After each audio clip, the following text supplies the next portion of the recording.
Anyways, enough daw ba ang karisma at talent ni Jaren Garcia para mamayagpag sa industriya ng walang collab team? Yan ang talk of the town ngayon ng netizens dahil total package naman daw si Jaren pagdating sa talent. Dahil dyan, hindi nga raw imposible na tangkilikin pa rin ito ng marami kahit mag-solo sa showbiz. Ayan. Parang kasi diba? Parang alanganin kasi itatambal ba siya kay... 'Di ba? Originally sila talaga yung siniship ni ni Kai Montenola, kaya nga merong Kairen, 'di ba? Pero later on itinambal na rin si Kai kay Kyle, tapos si Kai ay nasiship din kay Andres.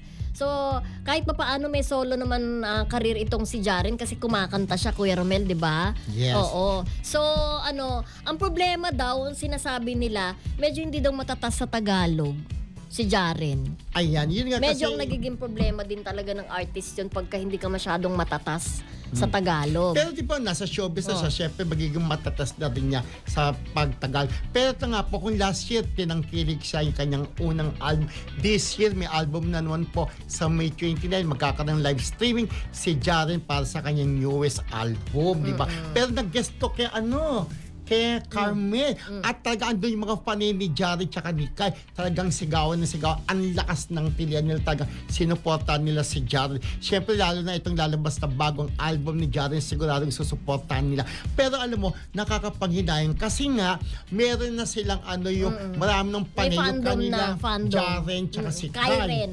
Kairen.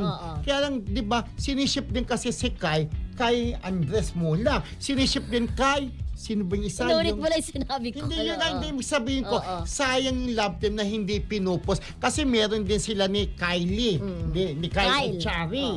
Di ba, sayang, nakakapanghinayang kasi syempre marami ng mga fan kagaya ni May. Ito supporter to. Si May Ornahela. Di ba namitan natin to nung po sa Star Awards si Jared, at sa amin po ang darating na Star Awards for Music, isa rin po sa magiging host si Jared. So, host performer, di ba? Host performer sa opening po, nandun si Jared. Kaya yung mga fan ni Jared, pumunta na kayo, hanapin niyo ako. Kaya lang, konti lang po ticket na bibigay namin sa inyo. Yan ka na naman, dahil manitan yung venue. Si May yan, pwede si May pumunta. Ayan, abangan niyo po yung bagong album ni Jaren. Kairen, di ba? Yes, pumunta ka May. Hi, May! Okay. Ayan.